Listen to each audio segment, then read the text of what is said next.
야담 도깨비를 찾아주신 여러분 감사합니다.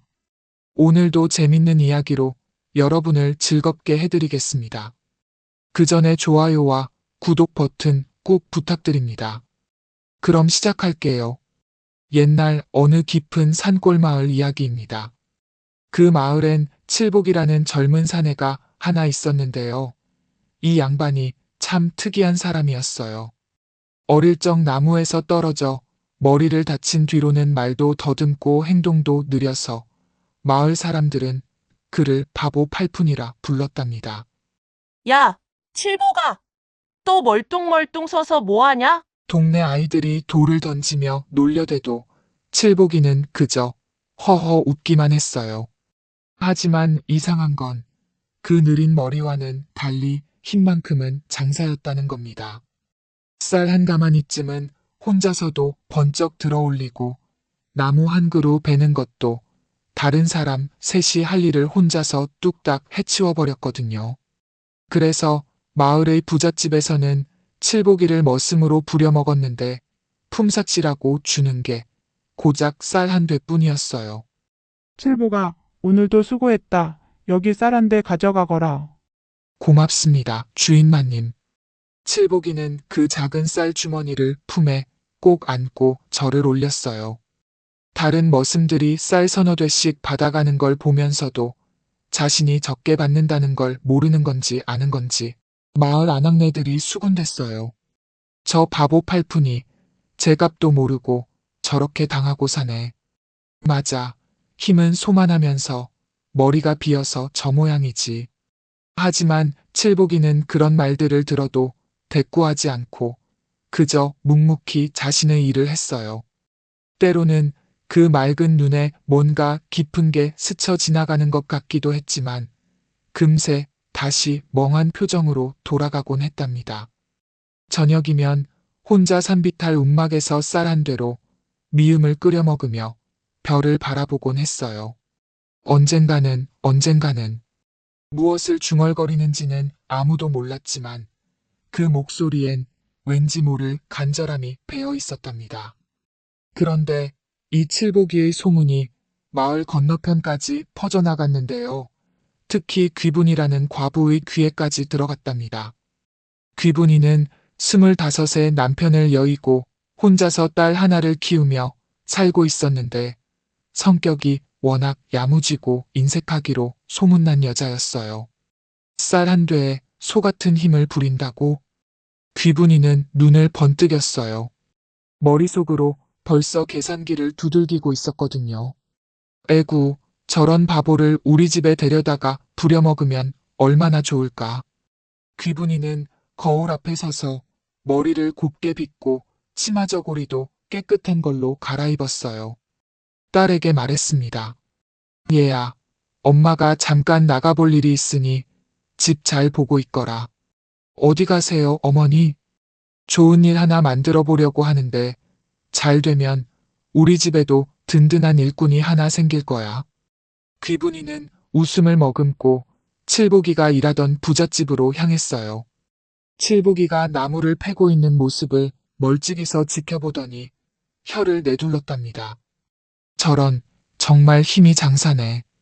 저런 걸 쌀 한 되에 부려먹다니 너무 아까운 일이야. 때마침 칠보기가 일을 마치고 나오는 길이었어요. 귀분이는 슬그머니 다가가서 말을 걸었습니다. 아이고, 칠복이구나. 어머, 얼굴이 왜 이렇게 헬쑥하니? 아, 귀분이 아주머니. 칠복이는 어리둥절한 표정으로 귀분이를 바라봤어요. 평소 자신에게 말을 걸어오는 사람이 거의 없었거든요. 얘야, 너 이렇게 고생스럽게 일만 하지 말고 우리 집에 와서 일해보면 어떻겠니? 네, 저요? 그래, 너. 우리 집에 오면 쌀도 더 많이 주고, 그리고 말이야. 귀분이는 목소리를 낮춰서 속삭였어요. 일 잘하면 시집 갈 만한 색시도 하나 소개해 줄 수 있어. 칠보기의 눈이 순간 커졌어요. 색시요? 그래, 예쁘고 착한 색시 말이야. 어떠니, 우리 집에 와서 일할 생각 없니? 칠보기는 한참을 가만히 서 있었어요. 그 멍한 듯한 표정 뒤로 뭔가가 스쳐 지나갔지만 귀분이는 그걸 눈치채지 못했답니다. 아주머니가 정말 색시를 소개해 주실 수 있나요? 물론이지. 내가 언제 거짓말했니? 하지만 먼저 일을 열심히 해야 해. 알겠지? 칠복이는 고개를 끄덕였어요. 알겠습니다.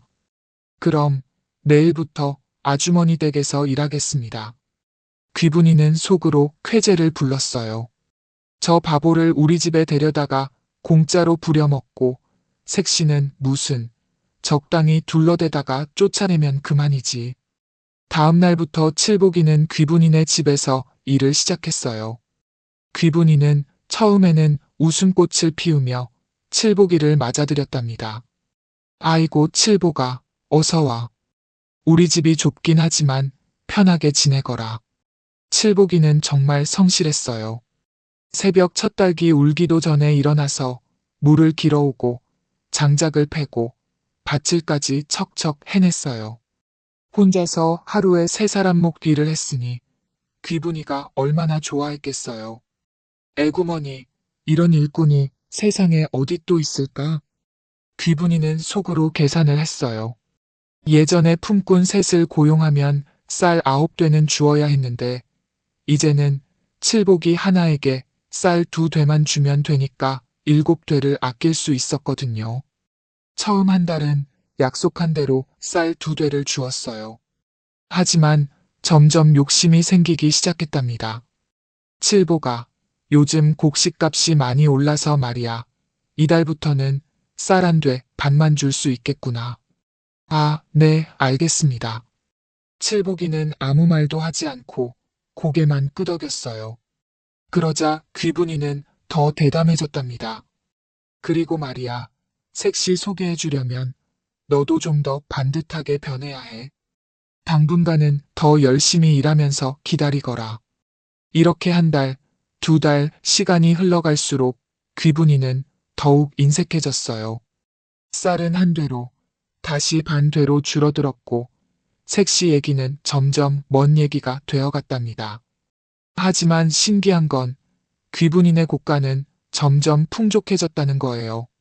칠복이가 혼자서 3사람 목 일을 하니까 추수철에는 다른 집보다 몇 배나 많은 곡식을 거두어들였거든요. 어머, 귀분이네는 올해 농사를 정말 잘 지었네. 그럼 그 바보를 데려다가 부려먹으니까 그렇지. 마을 사람들이 수군거렸지만 귀분이는 아랑곳하지 않았어요. 오히려 더 우쭐해져서는 칠복이에게 더 많은 일을 시켰답니다. 칠복이는 여전히 묵묵했어요. 하지만 가끔, 아주 가끔 그 순한 눈에 뭔가 다른 빛이 스치곤 했답니다. 마치 모든 걸 다 알고 있다는 듯한. 그런데 그해 여름 큰 가뭄이 들었어요. 하늘에서 비 한 방울 내리지 않아서 모든 농작물이 타들어갔답니다.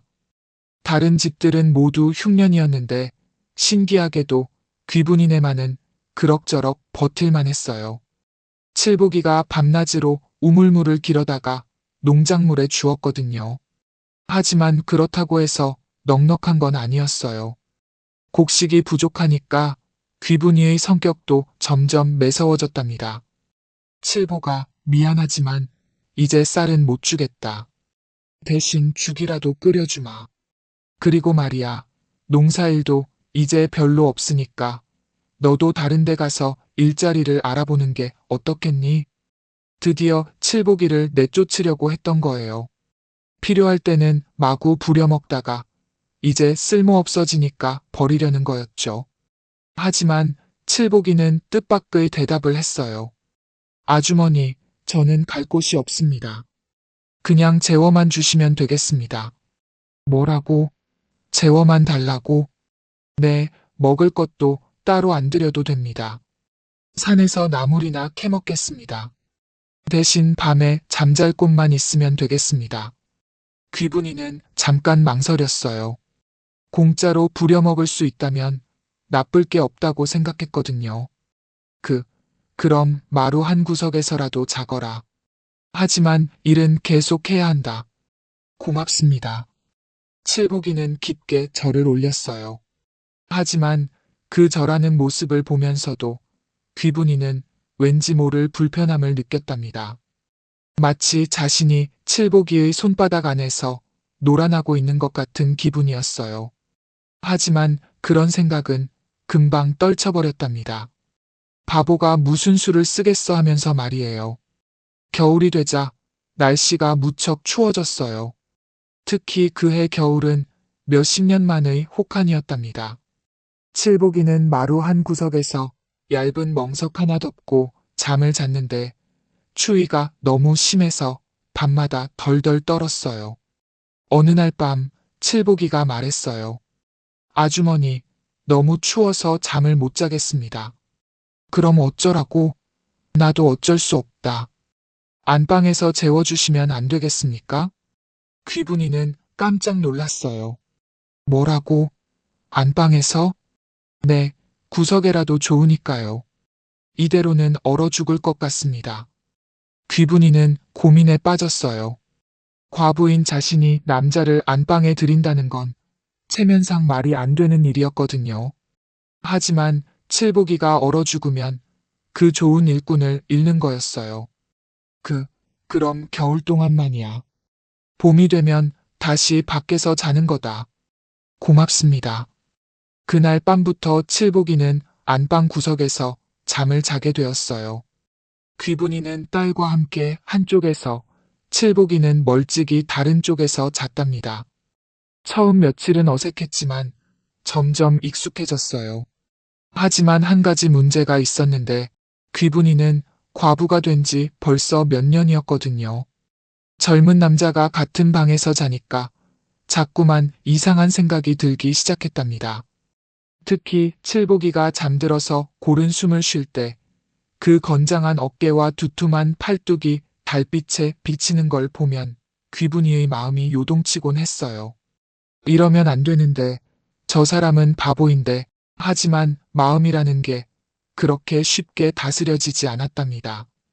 밤이 깊어갈수록 귀분이의 시선은 자꾸만 칠복이 쪽으로 향했어요. 그런 밤들이 며칠 더 지났을 때였어요. 귀분이는 잠이 오지 않아서 뒤척이다가 문득 칠복이를 바라보았어요. 달빛이 그의 얼굴을 비추고 있었는데 잠든 모습이 의외로 단정하고 남자다웠답니다. 평소에는 바보 같아 보이는데 자고 있으니까 다르네. 귀분이는 자기도 모르게 칠복이 쪽으로 살금살금 다가갔어요. 그리고는 그 건장한 팔뚝을 가만히 어루만져 보았답니다. 어머, 정말 단단하네. 그런데 그때였어요. 칠복이가 갑자기 눈을 떴답니다. 아주머니? 귀분이는 깜짝 놀라서 손을 번쩍 들었어요.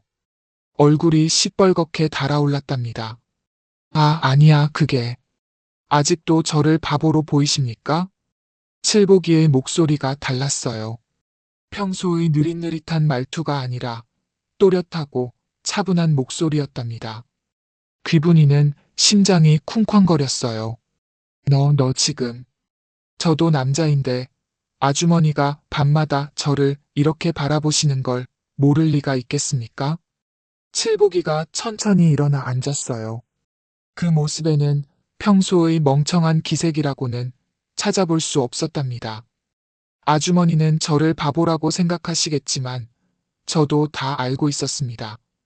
처음부터 색시를 소개해줄 생각 따위는 없으셨다는 것도, 저를 공짜로 부려먹으려고 했다는 것도 말입니다.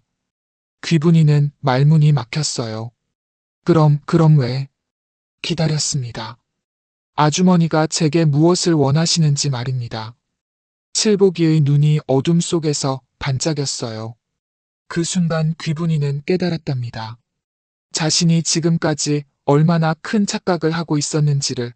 다음날 아침이 되자 귀분이는 어젯밤 일이 꿈인지 생시인지 헷갈렸어요. 부끄러움과 당황스러움이 뒤섞여서 칠복이 얼굴을 제대로 쳐다볼 수가 없었답니다. 칠복아, 어젯밤 일은? 네, 아주머니. 칠복이는 여전히 평소와 같은 멍한 표정을 짓고 있었어요. 마치 어젯밤 일은 없었다는 듯이 말이에요. 귀분이는 혹시 자신이 착각한 건 아닌지 의심스러웠지만 어쨌든 이 상황을 모면하고 싶었어요. 너는 이제 나가거라. 봄도 되었으니 다른 데 가서 일해. 그러시겠습니까? 칠복이가 물었어요. 하지만 그 목소리에는 평소와 다른 뭔가가 섞여 있었답니다. 그럼 마을 사람들에게 말씀드려도 되겠습니까? 뭘 말한다고? 아주머니께서 밤마다 제 팔뚝을 어루만지시고 저에게 색시 노릇을 하고 싶어 하신다고 말입니다. 귀분이는 하늘이 무너지는 것 같았어요. 너 지금 뭐라고 하는 거야? 사실이잖습니까? 제가 거짓말을 하고 있나요? 칠복이는 더 이상 바보가 아니었어요. 오히려 귀분이를 내려다보며 여유롭게 웃고 있었답니다. 아주머니, 저도 이제 이 집의 주인이나 다름없지 않습니까? 몇 년 동안 혼자서 세 사람 목 뒤를 했으니까요. 뭐라고? 그러니까 이제부터는 제가 원하는 것도 좀 들어주셔야겠어요. 귀분이는 다리에 힘이 풀렸어요. 지금까지 자신이 호락호락한 바보라고 생각했던 칠복이가 사실은 모든 걸 계획하고 있었다는 걸 깨달았거든요. 당신이 뭘 원한다는 거야? 간단합니다. 칠복이가 씩 웃었어요. 아주머니께서 약속하신 색시 말입니다. 색시라니, 내가 언제 그런 말을.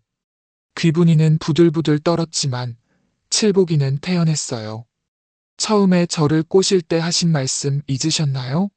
일 잘하면 예쁘고 착한 색시를 소개해 주신다고 하셨잖아요. 그건. 저는 몇 년 동안 정말 열심히 일했습니다. 그러니까 이제 약속을 지키실 때가 되지 않았을까요?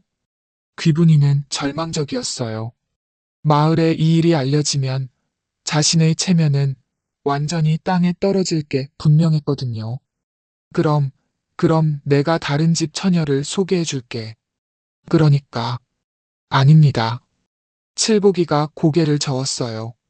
저는 아주머니의 따님이면 충분합니다. 뭐라고? 귀분이는 기절할 뻔했어요. 자신의 딸을 달라니 이런 뻔뻔한 일이 어디 있겠어요. 안 돼. 절대 안 돼. 그럼 어쩔 수 없지요. 마을 사람들에게 아주머니의 진짜 모습을 알려드려야겠네요. 칠복이는 일어서서 문 쪽으로 향했어요. 귀분이는 황급히 그의 옷자락을 붙잡았답니다. 잠깐만. 왜요? 정말 다른 건 원하지 않겠니? 아니요. 저는 처음부터 색시 하나만 원했습니다. 아주머니께서 약속해 주신 그 색시 말입니다. 결국 귀분이는 무릎을 꿇었어요. 자신의 작은 욕심이 이런 큰 화를 불러올 줄 몰랐거든요. 알았으니까 아무에게도 말하지 마라. 그렇게 해서 칠복이는 귀분이의 사위가 되었답니다. 혼인식 날 마을 사람들은 모두 의아해했어요.